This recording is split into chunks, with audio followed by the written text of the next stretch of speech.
আমি মানে তিনিজনী খুব ভাল বান্ধৱী আছিলো আমি এই যে তোমাৰ হিন্দী আৰু ইংলিছ ফিল্ম মেগাজিনবোৰ স্কুললৈ কোনোবাই লৈ আহে নহয় তাতে যিমান এক্টৰ এক্ট্ৰেছৰ আমি বা টেকনিচিয়ান যিমানৰ আমি মানে এড্ৰেছবোৰ পাওঁ বেছি টেকনিচিয়ানক চিনি নাপাওঁ এক্টৰ এক্ট্ৰেছখিনিকে জানো মানে যিমানৰ এড্ৰেছ আৰু নাম এনেকে পাওঁ নহয় সেইবোৰ নোট কৰি থৈ দিওঁ বহীত আমাৰ যিখন এখন যে বাহিৰা বহী থাকে আগতে বাহিৰা বহী নোট কৰি থৈ দিওঁ আৰু তেওঁলোকলৈ চিঠি লিখোঁ ফেন লেটাৰ পঠিয়াওঁ নামবোৰ সলাই আৰু স্কুলৰ এড্ৰেছতে দিওঁ ঘৰলৈ আহিলেতো মাৰ খাম এইবোৰ মানে নিজৰ নামটো সলাই দিওঁ আমাৰ ফিক্স কৰি থোৱা নাম আছিলে তিনিওজনীৰে আৰু এই নামৰ স্কুলৰ এড্ৰেছত চিঠি পঠিয়াওঁ ফেন লেটাৰ ৰিপ্লাই আহে এখন ফটোগ্ৰাফ আহে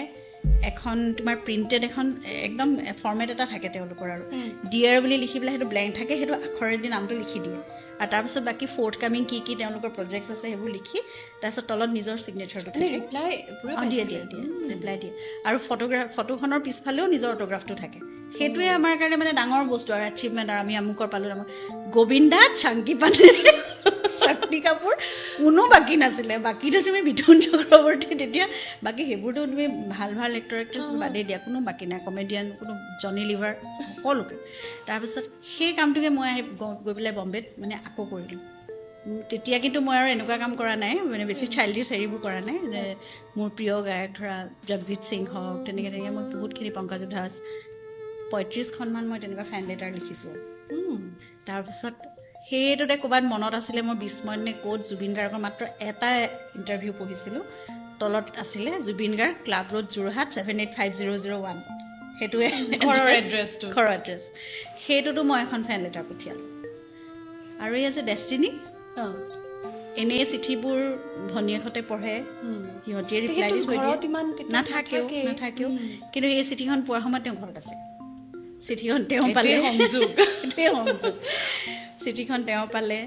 তাৰ পৰাই ৰিপ্লাই পঠিয়ালে তাৰপিছত মই মোৰ এড্ৰেছটো য'ত মানে দিছিলোঁ মোৰ মানে চিঠিখনৰ সেই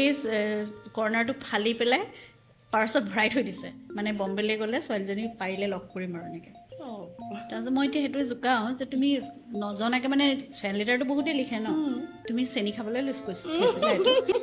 সেই বুলি কয় মৰম সোমাল চাগে তেতিয়া তাৰপিছত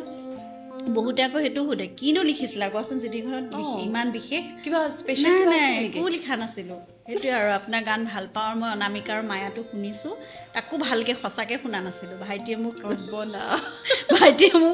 মেইন মানে অনামিকাত গানটো আৰু মায়া আৰু চাগে এটা দুটা তাৰ গান শুনিছো সেই দুটা এলবামৰ কথা মই জানিছিলো লিখিছো আৰু সেইটোৱে ৰিপ্লাই দিছে তাৰপিছত কৈছে মোৰ আৰু এটা নেক্সট যিটো এলবাম হ'ব সেইটো ৰেকৰ্ডিং মই বম্বেত হ'ব